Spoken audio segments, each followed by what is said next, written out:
On behalf of the League of Women Voters of the Spokane area and Spokane City Cable 5, welcome to our 2019 primary election candidate forum featuring the candidates for Spokane City Council President. I'm Ann Murphy, your moderator, and Sally Phillips of the League is our timer. Election day for the 2019 primary is Tuesday, August 6, 2019. This is a top two primary in which the two highest vote getters will advance to the general election in November. In this forum, the candidates will have an opportunity to present themselves and their ideas to the voters, and you, the voter, will have an opportunity to learn more about each candidate, helping you all make informed decisions when marking your ballots.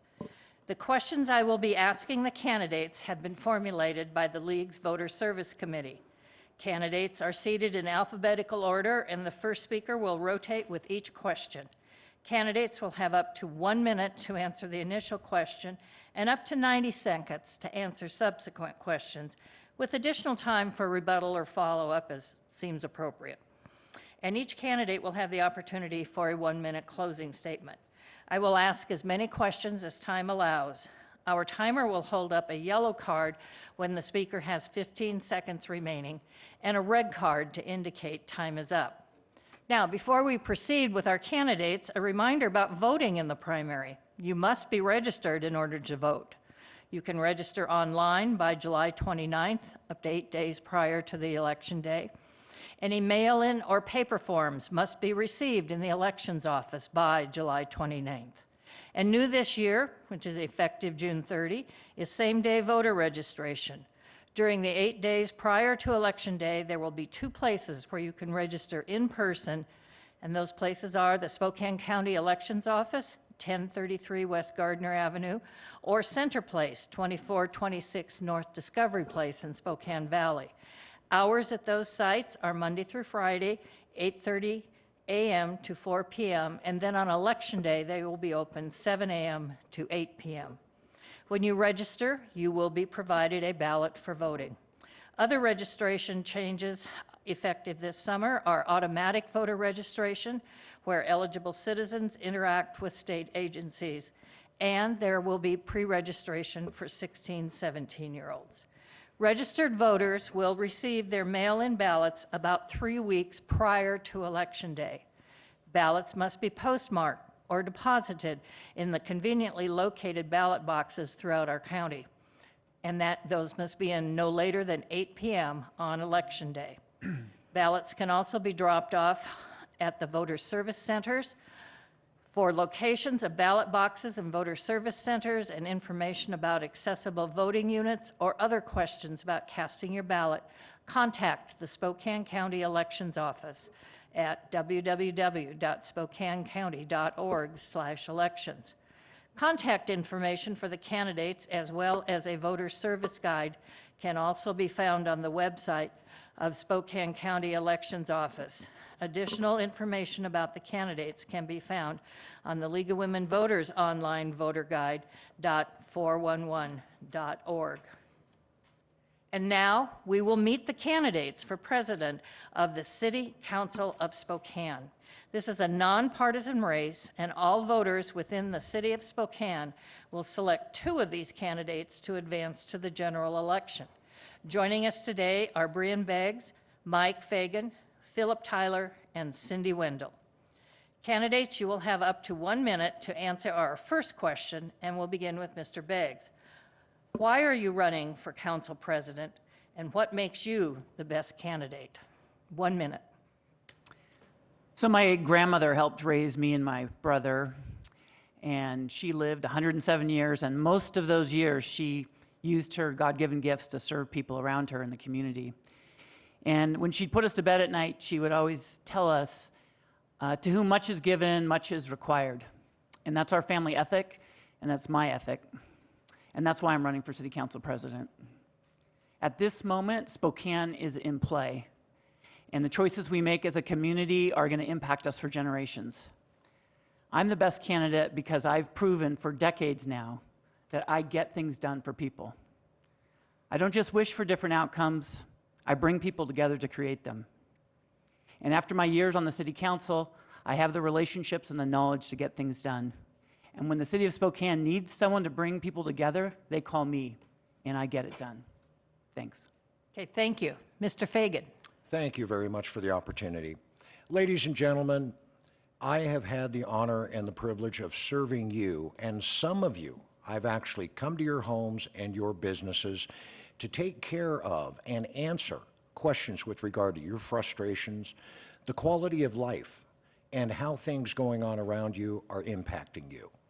I'd like for you folks to give me an opportunity to continue on for the next 4 years as your city council president. Why? It's because for the next 4 years, ladies and gentlemen, experience is going to count.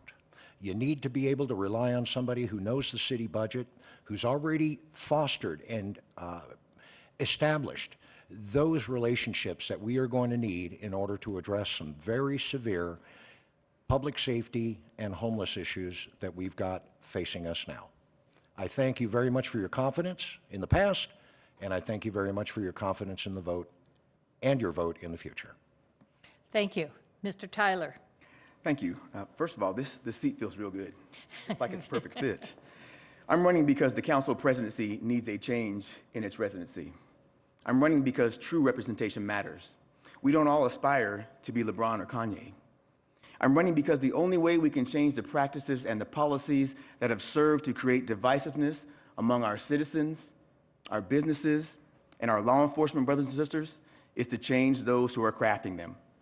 I'm running because, like you, I am part of the exhausted majority who has grown weary of the political oscillation of our current council.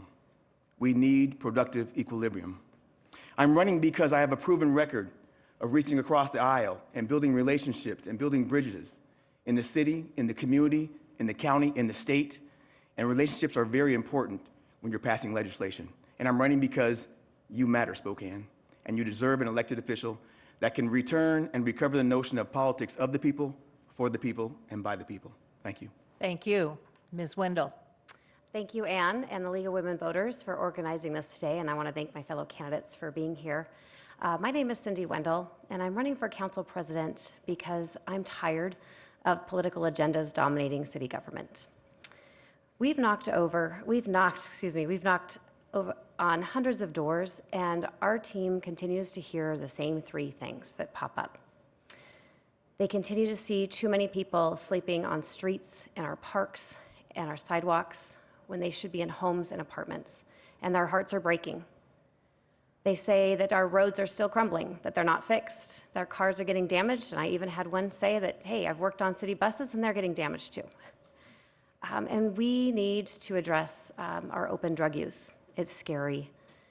And it's so scary that I have moms telling me that they don't want to take their kids downtown and they don't want to go through the park. The reason I'm running and the reason I'm the best candidate for this job is bringing a fresh perspective to this council. And I believe that we can fix our problems and set political agendas aside. Thank you. Okay, thank you. I'm going to just expand on this. Some of you touched on it, some of you didn't. So I want you to talk more about how do you envision the role of the city council president and explain how you might do things differently should you be elected to this position. We'll start with you, Mr. Fagan. This will be a 90-second response time. You bet, and thank you once again. At the district level, ladies and gentlemen, you are basically 110% responsible for the constituents within your council district. As the council president, you're going to be in a position to have to flip-flop your shoes and go from a servant leader mode to a leader servant mode. A position that is now going to require that individual to hover at about the 25 to 30,000 foot level, as well as the sub 5,000 foot level. Because it's not just about the council district anymore. It's about the city as a whole and how what we do in the city impacts the region. Now, that being said, we do have some things that have been kept on the wayside. For instance, the north-south corridor. Is anybody in the city actually looking at the change in the traffic patterns that we're going to foresee? How is that going to impact the future of road maintenance and stuff like this? Couple of other things that have been weighing heavy off to the side, and we need to sit down and have real conversations about. We haven't had a police contract since 2016. That is a major issue to me. Secondly, we've been talking about and wrestling with the thought of, do we build a new jail? Do we build a hybrid, corrections facility, et cetera?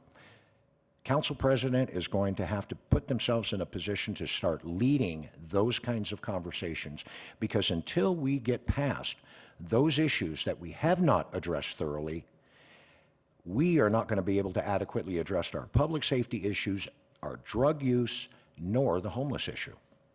Thank you. Mr. Tyler. Yes, ma'am. I see the role as council president as leading a group of elected officials to come together in a manner that most effectively represents the entire community. I see him or her setting the decorum in city council hearings. And what we have seen as citizens is a chilling effect in our city council meetings, where our citizens are berated from the dais versus celebrated from the dais. I see his or her role as being analyzing the community needs, looking at alternatives and the resources to get those things done. I see him or her understanding their role and ensuring there is no mission creep, as we've seen in our current council. And where there are opportunities where roles are not defined or laws may come in conflict, compromise must be in order for a council president. And they must be flexible enough to meet the needs of their constituents. I see they must work within their budget. They must constantly evaluate their priorities because they continue to change in Spokane. And I think they have to develop relationships and respect the institutional knowledge, the historical knowledge of the staff, and not be competing against them. Thank you. Okay, thank you. Ms. Wendell. Yes, the role of council president, a few years ago, it was said that the mayor's office had too much control over the city government, and that this council was not stepping up, really, and doing much of their role, that they were just kind of pawns of the mayor's office. So I think we've seen in the last few years some good come of that, where we recognize that there's a need for balance. Some ideas and the powers that be really need to step up with ideas. But the role of the council president as leader really is first and foremost to listen. It's to really understand what's going on and the concerns of the constituents. It's also to understand what questions aren't being asked. I think we've had a lot of decisions that have been made lately where we have unintended consequences with some pretty expensive issues that we have to resolve because of it. So really understanding that from the beginning, working from the ground up and not from the top down is a very important role for this president, and it's going to be imperative as our city grows that we have the council recognize the important role that they have, and a president understand that his or her role in leading from listening. Okay, thank you. Mr. Beggs. Yes, so first of all, the city council president's the one council member that's elected citywide, really, all districts. And I've lived in all districts, and I've been doorbelling in all districts. But I think one thing that people don't realize is that the other council members don't work for the council president, and he or she doesn't have control over them. They don't. Really, it is about being a facilitator and a coach and listening, not just to the constituents, but the other council members. One thing I'd like to see a better job of is when new council members come on is an onboarding process. And you're really working as council president with council members not to get them to do what you want to do, but to find out what their vision is, what their district sent them here to do, and help explain to them all the ins and outs of the budgets and city procedures of how to get there. I've seen so many council members frustrated. They don't know how to get from A to B, regardless of their intent. So that's council president's job, first and foremost, is keep the council working together towards their dreams and visions of constituents. And then it's really to meet with the mayor and the administration. We have a strong council, strong mayor system.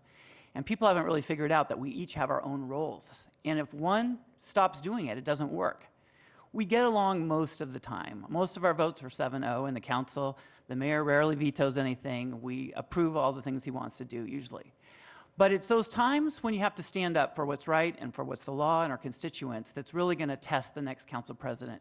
But to do it with civility and not to make it personal, just follow the data, follow the process of the city. That's what city council president's job is to do.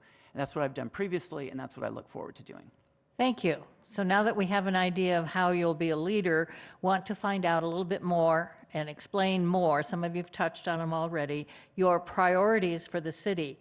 What would you change or what improvements would you make for what you see as a better Spokane? And we'll do 90 seconds on this one too. So we'll start with Mr. Tyler. Yes, thank you. So my priorities remain the same when we launched our campaign. There are 3+1 priority status. Number one, community safety. And community safety, in my opinion, is a broad-reaching institute. It talks about our relations with our public servants. It talks about getting together and making a community a safer environment. Councilman Fagan touched on, it's been 907 days since our law enforcement brothers and sisters have had a contract. That's unacceptable. And I believe my unique relationship with our law enforcers would be able to help reconcile that union issue. Community safety also means an environment where our children are safe in their schools and working closely with our school resource officers so we don't have to be worried about data versus discipline. My number two is housing and homelessness. Homelessness has been a big issue in our community. Homelessness, in my opinion, we have to very first start with stop using the term criminalizing homelessness. It is the behaviors, not the beings, that are being impacted by the sit and lie ordinance. Homelessness is the behavior, it's not the cause. And addressing the issues downstream, those behaviors do nothing to affect the upstream issues that have created that situation for the individual. So I think the city must do a better job working with those institutions out there that are doing a good job currently. Institutions like Salvation Army, the Union Gospel Mission, and the Adult Teen Challenge. And then my +1, I want to get to that because I know my time is running out, is suicide and mental health. And I think that's important. It's not talked about, and I think it needs to get more attention and more funding. Thank you. Okay. Thank you. Ms. Wendell. Thank you. Again, I go back to the importance of listening. And I think when I started in the race, which was just in May, I had my ideas of what I thought was what we needed to prioritize with the city. But after listening to the people, it hasn't changed much. But I do want to stick with what are the priorities of what I'm listening and hearing. The biggest one, I think, is enforcing the law. We have laws. We need to enforce them, but not to criminalize behavior necessarily. We need to enforce our laws so we also extend treatment options to people. We need to make sure that we are taking care of all of our citizens and getting them the help they need. That we're also, and I agree with Phil here, is we have got to figure out a way to help everyone stop the behaviors and have a healthier lifestyle. But we also have to recognize there's a drug epidemic, and it is only getting worse. And we have to figure out a way as a community that we are going to provide the services to address those at the beginning and then also understand what the root causes are and what is going on. And economic prosperity for all is essential. It's making sure as we grow that we grow well, that our businesses are supported, and that we create an opportunity for everyone in our economy to have good paying jobs and better paying jobs to afford the things that they need to afford, especially housing. And we will be a safe city. Another priority is making sure that this entire city feels safe for everyone. Thank you. Mr. Biggs. My vision for the city is that Spokane can hold its head high and say, and everyone agree, that we are the most livable city in the Northwest. And I think it's possible. I moved here by choice. Spokane is on the move. Business investment is up, construction investment. We're spending more on our streets. We're spending more on our parks. We approve bonds for our schools, for our libraries. We are on the move, and we are at a place that Spokane hasn't been at in 100 years. And that's a credit to the people in the city government right now. But there's also problems that are holding us back. And the thousands of doors that we've been to since this campaign started and since I ran a couple years ago for council, it comes down to safety. People want to be safe in their neighborhoods. They want to be safe in their homes, in their cars, on the streets. And we're making progress. Crime is down. But we dug a big hole decades ago on investing in our people and our roads, and we're filling that in now. We got to keep that momentum going. And the first thing I learned being on council 3 years ago was that as much as I wish everything would get done in the next 6 months or the next year, it takes a while. We don't have all those resources. We have added so many police officers, and we got a vote for 20 more. So crime is going down based on what we did 18 months ago, and it'll keep going down. But everyone who wants it better, that's the vision we need, and we all have to come together. And it's not going to be just for the few. You know, I started my work at Rogers High School back in the 1980s. Now I'm a downtown business owner.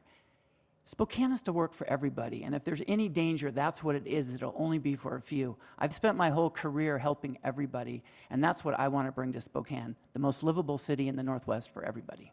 Thank you. Mr. Fagan. Thank you. Well, I can tell you, all of the rest of the candidates basically nailed your top two priorities.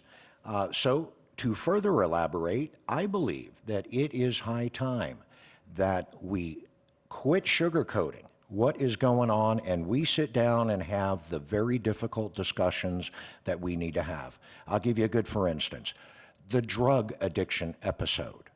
People are hooked on meth, heroin, cocaine. We don't grow the cocaine, the coca plants. We don't grow the poppies in the United States. Therefore, we do not produce it here. It comes from somewhere. 70% of those illegal drugs comes across the southern border. Now, would we see a correlation in a decrease of availability of street drugs if we were to take care of business on our borders? I would tend to think so. But that's just one of many hard discussions that we need to be having. I would be a council president that would advocate to allow our federal authorities to act in accordance with current federal law and policy at our point of entries. The drug addiction issue is, in my mind, one of the biggest public safety issues that we have got in Spokane, the region, and across the United States. It's time to quit sugarcoating. We've got to have some very difficult decisions and discussions as we move forward. Again, at the end of the day, folks, if the perception is you don't feel safe taking your kids downtown to a park or anywhere else for that matter, then we have a problem and it needs to be addressed. Okay, thank you. Let's move on into a safety-related question here. Recently, the Spokane City Council declined to sign a non-disclosure agreement that would have allowed them to access the body camera footage of an arrest prior to the completion of an ongoing internal affairs investigation into the matter. What is the best way to ensure public oversight of the police in a timely manner while also ensuring that officers who are subject to an internal affairs investigation are not tried in the press before the investigation is completed? I think that needs 90 seconds, so. Well, thank you. Yeah. Ms. Wendell, you begin. Thank you, Ann. This has become a very apparent issue when we've had some body camera footage that is wanting to be viewed by many people, and we realize there probably are things in there that need to be addressed. I think the biggest issue that struck me was that we have a process in place for that. And I believe there are some current council members that have worked years ago to create the Office of the Police Ombudsman. And I read through that ordinance precisely to learn a little bit more about this issue and how it's affecting why the council wouldn't sign that non-disclosure agreement. There's really no mention at all in that ordinance about the city council's role with the Office of the Police Ombudsman. That was created as a completely independent and transparent way for the citizens to know and have trust in what the police work and what the police are doing and how they're doing it. And we need to respect that process. I believe what's happened is the citizens don't know the process and how they will voice their concern when something happens. We need to make that more transparent and educate on that process more. But we need to trust also in the process because we have to respect the police officer's role, the chief's role. The city council needs to wait and follow the ordinances that was written so things work the way they should and we get to the result that we want to. Okay, thank you. Mr. Biggs. Yeah, so the Office of Police Ombudsman was a response to Otto Zem's death in 2006. In 2007, myself and the league actually and some other groups, we put on community forums and say, how can we fix this? What machine can we put in place? And an independent civilian oversight was what we came up with. And the key was it was going to be independent. The second thing, it was not going to be about discipline. It's not a second bite at the apple to discipline anyone. It's just to spread sunlight on it so we can get recommendations. But the whole key is that the Ombudsman's office gets complete access and is completely independent. And when the law was put in place, there was an existing police contract, so we did not get full independence at the time. We had to take what we could get at the time. And we have never quite recovered from that, even though I then subsequently led a citizen initiative to put it on the ballot, and it's in our charter. It's got to be independent. The current contract doesn't do that yet, so that is a big challenge. In this specific instance, the ombudsman did not get notified of the investigation and the complaint. So that was the problem, that it didn't go through the right process. There's a gap there. And the second thing is the ombudsman is still not allowed to write his or her independent findings after all the discipline is done. So we are still in negotiations with the police union to try to change that. Council doesn't have a role in those negotiations, so it's really in the mayor's office.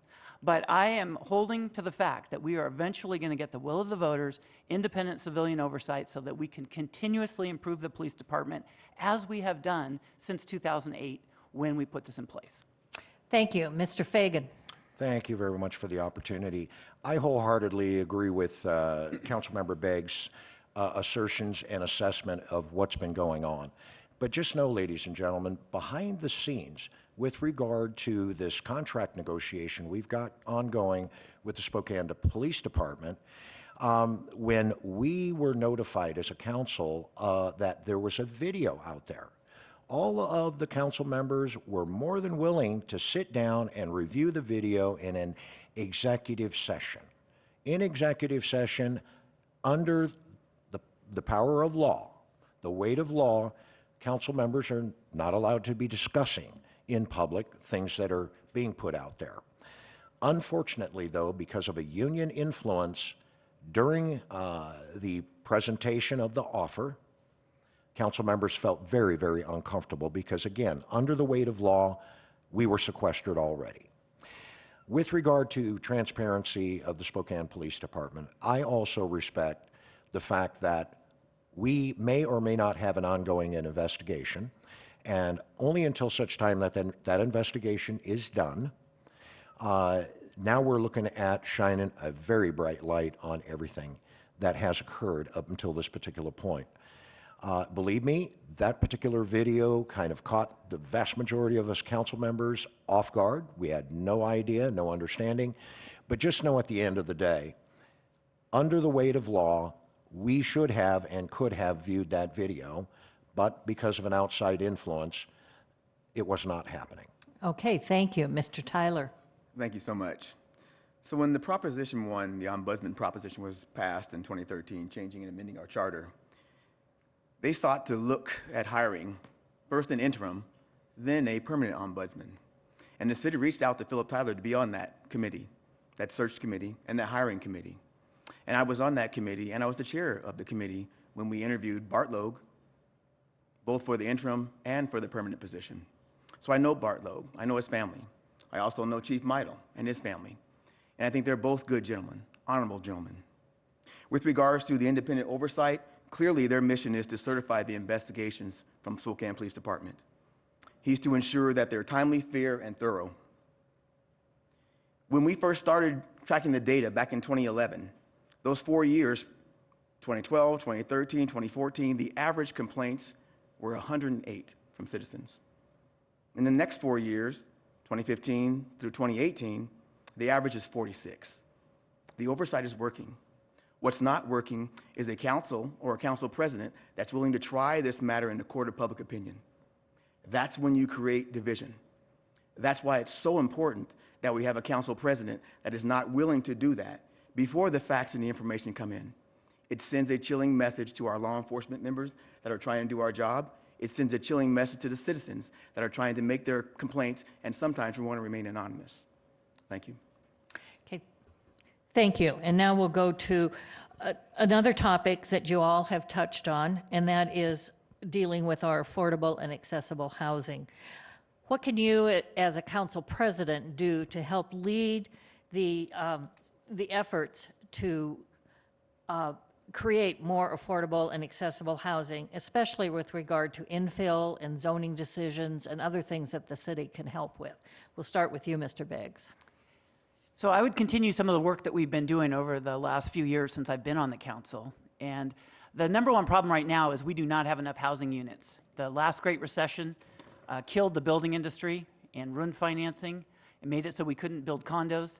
And so we have a huge shortage. Our rental vacancy is under 1%.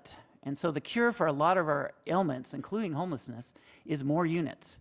And we've done two things on council that I've been involved in. One, we've changed the zoning in corridors and centers and multifamily zones so we can have more units and more diverse units, smaller ones that are more affordable, ones that are near bus lines, apartment buildings a little bit taller to just get more units really per acre in the city. And when we do that, the supply goes up, prices go down, and city services are cheaper because we're doing it where we already have roads and police and fire stations. Also, there's more people there to carry the tax burden. So that's really probably the most important thing, is to increase that density without losing neighborhood character. But it's going to take a couple years for that to come into effect because we did it over the last 18 months. But the other thing that we've done, and I've been on the subcommittee that's working on that, is expand multifamily tax exemption areas in the city where you don't have to pay taxes for 8 years if you build multifamily in the downtown and centers and corridors. We're continuing to expand that. We have another proposal coming up. So as we have more housing, it becomes more affordable at every income level, and the city's better off and has more tax revenue for services. Thank you. Mr. Fagan. Thank you very much. You know, incentives and whatnot are wonderful, but why not do something very novel like bring the investors, the developers, the people that build homes into City Hall to sit down with our engineers, our drafters, our analysts, and things like this. City staff are not home builders. They do not have to wade through the in my opinion, excess regulation that surrounds building. We need to get those types of folks to the table to let us know where it is in our development regulations, where it is in our incentive or disincentive packages that we need to adjust. Same thing applies to our business owners that are out there. Those folks have been in business years and years and years. They know the business and the industry inside and out. City staff doesn't. We're good at designing stuff, but we don't run a business. So what we need is we need a little bit of a change in attitude here in the city of Spokane where I get it. Downtown, the inner core, let's do infill all day long downtown. That's where we need to be concentrating.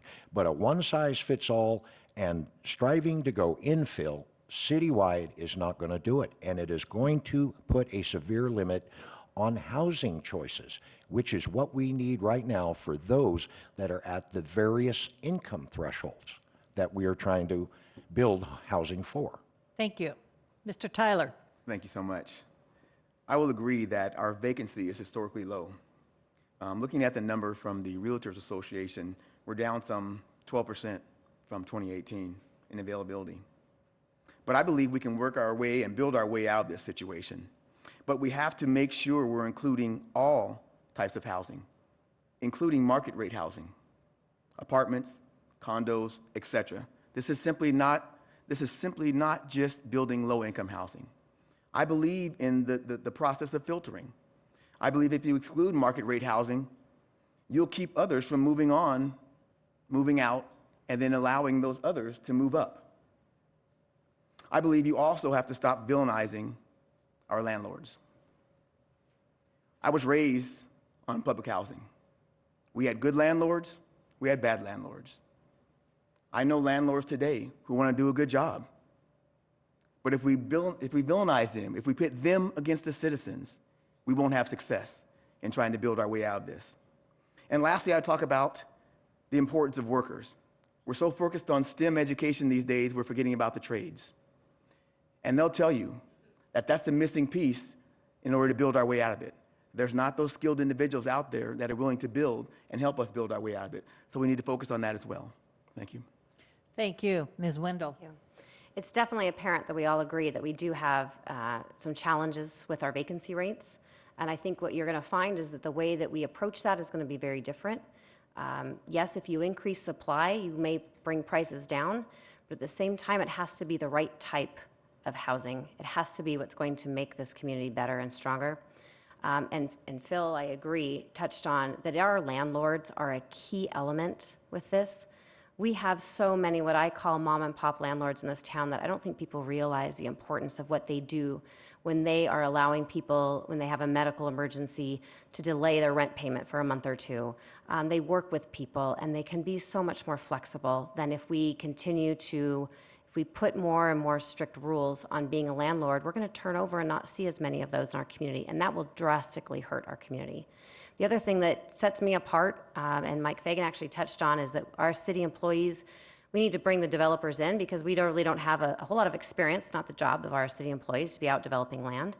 But I am the one on this council, or on this panel here today, that has experience in commercial real estate.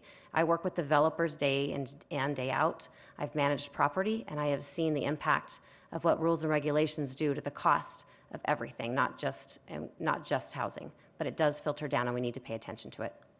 Okay, thank you. So the related topic always as we talk about housing is, of course, the homeless issue that keeps coming up in our city. So last winter, we struggled to cope with and balance the needs of people who are homeless, the business owners, and other residents. What strategies would you advocate to address homelessness in Spokane? And we're going to drop to 60 seconds on these so we can get more questions in. And we'll start with you, Mr. Fagan. Thank you. All right, first and foremost, back in 2016, Ricky's Law was passed here in Washington State, which now funds a program that would allow for the involuntary institutionalization of those that are suffering from severe mental health and drug addiction. We need to be investigating that, first and foremost. Our homeless issue here in the city of Spokane, if you can imagine it, folks, looks like a four-legged stool. 3 of the legs, the city performs excellently in partnership and association with the service providers that we've got out here in our local community. Where we are having the issues right now is that antisocial, lawless contingent that we see in our faces on a daily basis downtown, along our riverbanks, and in our parks. First and foremost, I would just imagine that our police force is so demoralized because they've got double standards and 2 sets of laws that they're going to have to enforce. Okay, we need to call time on you, sorry. Understood. All right, Mr. Thank you. Tyler. Thank you so much. Again, I'll start by saying this. We need to stop using the verbiage of criminalizing homelessness. This is about behaviors, not about beings. I think we need to understand that setting sound policy is not occurring in a vacuum. And at times it feels like our current council is doing things like that. They're listening to the loudest voices, the loudest advocates, as opposed to those who are truly suffering from the condition of homelessness. And when we meet them one-on-one and we develop a relationship with them one-on-one, we find out what it is they truly need for their situations. Again, this is about the upstream issues, not the downstream behaviors of homelessness. And we need to do a better job of partnering with those private, nonprofit entities that are doing well, rescuing the individual from where he or she is, restoring the dignity of themselves, and then returning them with a skill set or whatever it is they need to a community where they can be productive again. This is simply not about throwing dollars at situations, as we've seen, to the tune of millions of dollars. Thank you. Ms. Wendell. The first and foremost thing that we have to do, and it's imperative, is understand the root causes of homelessness. And I believe that our council has started focusing more on the lack of affordable housing, and then that's pushing more and more people into our homeless population. And I disagree. And I'm actually going to pull out some information from the Point in Time survey that was done last January. We had 319 counted unsheltered single adults. And I've heard from a council member that the majority of the people, when asked why they were homeless, cited reasons of lack of affordable housing and a lack of income. And looking at those numbers, sure, they were high, but actually, if you compared it to the total number of 319 people, it was only 20%. There's 80% other reasons why people are on our streets, and we have got to figure that out. We have got to listen, and we need to do a better job of assessing and asking why they're there. Okay, thank you. Mr. Biggs. Yeah, so the cure to most homelessness is more housing. Actually, there were 1,300 people who were considered homeless. The 300 were people who weren't actually even in shelter. But if you look at the shelter and you look at the numbers, it's because they don't have money for rent. And I I went and served some meals in the crisis center, warming centers this winter, just to figure out. And I went there thinking most of the people would be high on drugs and acting out behavioral health, and that was what I went in. But as I served a meal to each person that came through, there were a few people like that, but most people were just bewildered. How did I get here? And they were younger, some of them were working, and it's not what we see on TV. Most of the people just don't have housing. And so you have to deal with addiction and mental health issues, but you got to get housing. But the deal is with people, you have to hold them accountable for their behaviors, treat them with dignity, provide 24/7 services, hold them accountable for their behaviors, as we should hold the entire city. But the cure to homelessness is mostly more housing. Okay, thank you. We're going to move into another arena now, and the first responder will be Mr. Tyler. Climate disruption is already having direct impacts on the Spokane area. What steps can the city take to mitigate these impacts on our community? And how could the city reduce its contribution to further climate disruption? And we'll go 90 seconds on this one. Thank you so much. Let me start by stating this. I do not believe that climate change is the most pressing issue affecting Spokane citizens today. I think we do a good job individually about attempting to reduce our carbon footprint. I myself carpooled here today, and I hope my other candidates did as well. But let me talk about the climate change that I want to affect as council president. I want to change the climate of city government that doesn't give enough attention to our mental health and our suicide. Those two issues are affecting our young, our old, and our veterans. That's the climate I want to change. I want to change the climate in politics where we're not employing those with different abilities or our disabled citizens. That's the climate I want to change. I want to change the climate surrounding our attention and funding for sex trafficking in our city and the sexual predators that are sent to our city. That's the climate I want to change. And lastly, I want to change the climate where on a panel that has both a woman and a person of color, that this board would change and take away a population diversity and a women's issue question from the forum. Those are the climates that I want to work on as city council president. Okay, thank you. Ms. Wendell. Yes. I actually agree that it's a very pressing issue. What I disagree on is the role that the city takes in creating expensive policies that take resources away from what our priorities are. However, as a mom of 2 boys that have asthma, let me tell you that July and August are no fun when they are locked up in a house and are not able to go outside and play. So it's a very important issue to me. I was at a neighborhood council meeting a couple weeks ago, and we had a representative from Waste Management come and talk about how we can do a better job of recycling. And it was honestly pretty eye-opening to me how much of a poor job we do according to what the city rules are. And I think there's a lot of work to be done as a city that we can do to educate people to be more responsible and create a more sustainable environment. And we have done a great job. We recognize that our river is one of our greatest assets. I really commend people that have been in city government the last 8-10 years of working on that. And it's a gift back to our city. I want to continue that. But we also need to recognize that we do have priorities that our citizens are yearning for us to listen to and pay attention to. But we do have a significant role that we can play. Okay, thank you. Mr. Beggs. Yeah, so first, I just want to make it clear that climate chaos is upon us, and it is influenced by human behavior. But for a city government, these are my 3 principles that we need to adopt. 1, use science, just use science. Make all your decisions based on science and data. Second, especially for a city, be practical. Don't use something from somewhere else. Use your own agreements. What's going to work in the city? We're using natural gas in our garbage trucks. Third, you got to engage the community. Any climate solutions that we create for Spokane needs to be from Spokane, not imposed from the outside. 2 areas that I've worked hard on the Public Works Committee. 1 is water. We have a lot of space for housing on the West Plains and no water. And so we have to figure out how can we give them water. And at the same time, the Court of Appeals just struck down the rules on how much water has to go through the Spokane River. And so it's going to have to be higher. And I brought all the stakeholders together. We had a community forum right in here. We had scientists, we had community members, and we came up with a water conservation plan for the providers that we give waters to, for our city. We're saving, I think the projects we did just this year, 50 million gallons of year after year after year on water. And then if you look at energy, I sat down with Avista, and we came up with a 100% renewable energy agreement by 2030. We did that with the provider. It wasn't imposed on them.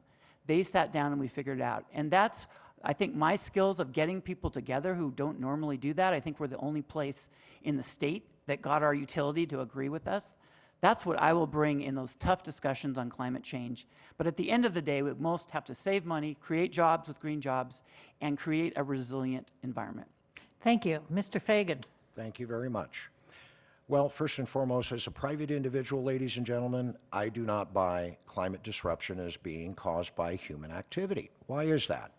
It's because the models and the basis with which the claim is being made was embellished or fraudulent. And until such time the IPCC steps up, apologizes, owns it, and provides us with good data, I'm going to have to settle on the fact that the science is not settled. Now, I had previously stated that perception is reality. Just know that we do have constituents here in the city of Spokane that do believe that human activity drives climate disruption, climate change, or global warming. What is incumbent upon the city council, the district level or the council president, is to sit down with those organizations, those individuals, and listen to them, and then work together to mitigate their fears and their concerns to their satisfaction. The city of Spokane is a net zero city. We attained that particular designation just a couple of years ago. Net zero meaning we produce more energy than we consume. We have resources here in the city of Spokane that have to be maintained and protected in order to sustain that net zero designation. And it's those particular things that we do every day in conserving and recycling and reusing. Technology advances that we see in home building with lights and water control, sewer Okay, control. thank you. Your time is up. I know Thank lots you. we can talk about on this issue. All right, so I want to go to a short answer because we're almost down to our closing statements.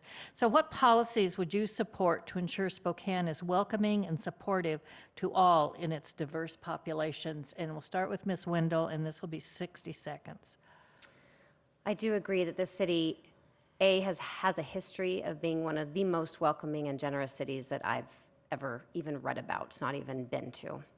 We need to continue to recognize what we already have as policies on the books to make sure that we're following them and that we're educating our businesses, that we're educating our nonprofits and all of our stakeholders that they are following those policies. I believe really from a fundamental issue is trust. Instead of creating more and more policies, I believe we need to foster an environment of trust. And when things aren't working the way we want them, we communicate. We listen, we ask them questions, and we educate along the way. But I truly believe that the city has been on a path of wonderful acceptance and that we will continue on that path. Thank you. Mr. Biggs. Yeah, I'm really happy in the last few years we've really committed ourselves to being a welcoming city for all people. About a year and a half ago, I helped rewrite the Civil Rights Ordinance, and we made it apply to all housing, all employment. We gave protections for people based on income, and we gave a new status. Spokane has a lot of refugees. We resettle refugees very successfully and assimilate them, and we gave protection for them as well. The other thing that we did, and I helped lead the charge, is set aside money for an Office of Civil Rights so that people could complain and refer complaints to the right agencies and investigate the ones those agencies wouldn't. But so far, that position has not been hired. So if I'm City Council President, I will make sure that that position gets hired and is serving the citizens. But the most important thing I'm proud of is the work we've done with the police. And when I started working on police issues before I was in City Council, only 55% of people trusted their police. And we've worked with the Department of Justice. I've worked with the police department. They have changed their complete approach, and now 85% of the people trust them. We're not done yet, but we're on the right track. Thank you. Mr. Fagan. Well, in my opinion, ladies and gentlemen, we've done a wonderful job of making the city of Spokane very welcoming. My primary concern here, though, does rest on the fact that over the last 5 years, we have been more agenda-driven than we have priority-driven.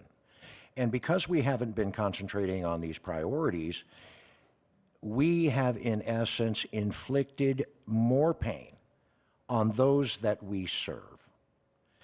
Initially, the council president is going to need to hit the ground running, and even hitting the ground running, an experienced council member is going to have to, the process is going to take a short while, and it's not like you're flipping a switch and turning on a light and everything is fine. Again, folks, experience counts. You're going to have to hit the floor running.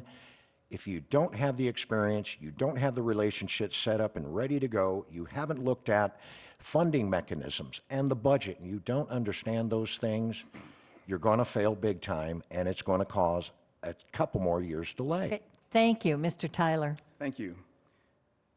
My opponent's statement on experience is why we need to work on being a more welcoming city. To use the term experience for new candidates that are running for office is colloquialism for privilege. You have a black male and a female sitting here, and 2 white males opposing us. To use a term that we may not have experience to bring to this council is simply what that is. That's not welcoming. As the former president of the NAACP, I know what a welcoming city looks like. I've worked with various cultures, various communities. My predecessor, my mentor, Naima Quarles Burnley, helped develop the 2016 Gender and Race Equity Study for this council, and 2 of my opponents sat on the council during that time. And part of those recommendations were to make sure we are bringing in diverse applicants for our boards, our commissions, and to then publish those publicly on an annual basis. That has not been done since that occurred. What else can we do? We can elect diverse candidates. That shows that we are an inviting community. That's where we start. Thank you. Okay, thank you. And now we will go to your closing statements. You each have 1 minute, and we'll start with Mr. Beggs. Thanks again to the League and everyone who's made this possible today. I'm leading for what matters most to Spokane. People want to be safe in their homes, in their neighborhoods, downtown. And for more than 27 years, I've been a lawyer keeping clients safe in the community from dangerous people and dangerous conditions. And for several years on the council, I've helped reduce crime, improve our police department, rebuilt our roads and sidewalks at a record pace. And now I'm tackling homelessness and housing affordability. My deep knowledge of our budget and our city procedures will enable me to get the job done of council president on day 1. And unlike any other candidate, I have proven over time that I have the ability and the talent to bring all sides together to solve our biggest problems.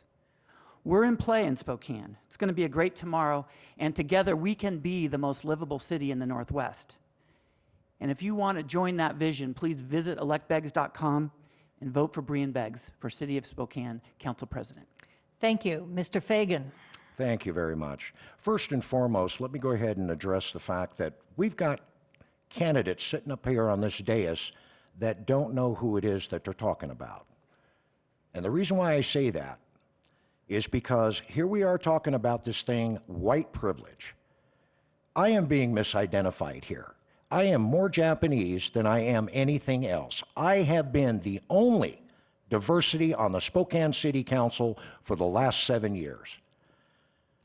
Now that that's been said, ladies and gentlemen, I have been on the council for the last 7 years, coming to your homes, your business, fighting for the little guy, speaking up when other council members did not. I've stood for the business owners and the building owners downtown, consistently voting to make sure that these folks down there are secure in what it is that they're doing and where they're living. As the city council president, we can't instruct other city council members, but we can strongly encourage. I know the city council members that are currently serving here, and I can definitely work with them. Thank you. Mr. Tyler. Thank you. As both a community advocate and a leader, I've looked into the eyes of those I've assisted, and I've listened to their needs. Today, I look into your eyes, and I promise you this: your needs, not agendas, will be my primary focus as your council president. Your concerns will always have an empathetic ear. My father, may he rest in peace, taught us that all politics are local, and we should stay engaged, informed, and active in them. So let's all stay engaged. Let's all be informed. Let's all be active.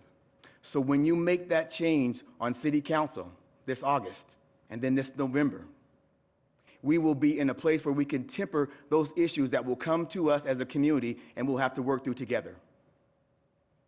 I ask for your vote. I need you to help me help you with those day-to-day activities that affect your lives, your families, your quality of life. I humbly ask for your vote this August so we can set a new course for your city council, one that is positively Spokane. Thank you, and join me. Thank you. Ms. Wendell. Yes, thank you. I really appreciate the opportunity to be here today. I'm learning a lot just even sitting up here and listening. I appreciate it. But I'm really going to speak from my heart why I'm here. And I believe that experience is a word that is thrown around quite a bit. Whether or not you have experience or don't seems to matter to some. But let me tell you, it's not about, quote, experience, it's the right experience. And it's the right experience at the right time for the right race. We have a council that has done some great things for Spokane, but they've taken their eye off the ball. There are things that we need to fix. And when you look at things that need fixing that have been brewing for a while, you need a fresh perspective.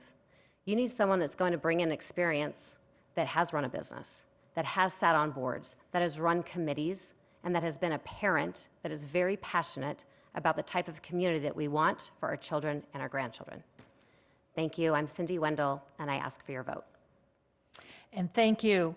Again, our candidates for City of Spokane Council President are Brian Beggs, Mike Fagan, Philip Tyler, and Cindy Wendell. Please give them a round of applause for their dedication here.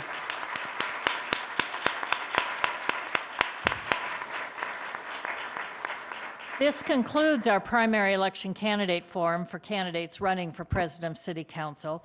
And in case you joined us after the program broadcast began, here's a reminder about voting in the primary. You must be registered to vote. You can register online up till July 29th. Any mail-in or paper forms must be in the elections office by that date. Then there is new this year, the same-day voter registration. During the 8 days prior to the election day, there will be 2 places where you may register in person: the county elections office in Center Place in Spokane Valley. The hours are Monday through Friday, 8:30 to 4, and then on election day, 7 a.m. to 8 p.m. And then when you register, you will be provided a ballot for voting. Registered voters will receive their mail-in ballots about 3 weeks prior to the election day.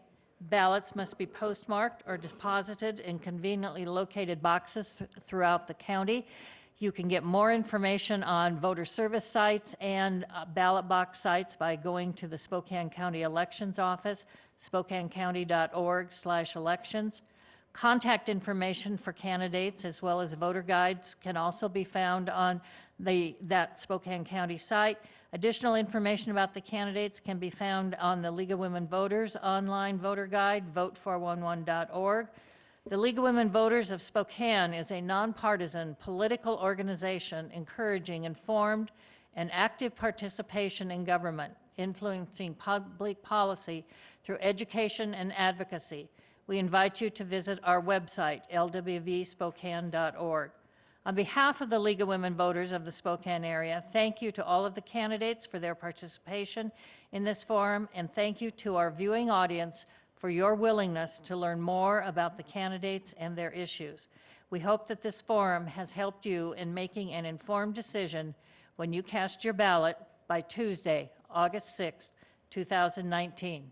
Thank you for joining us.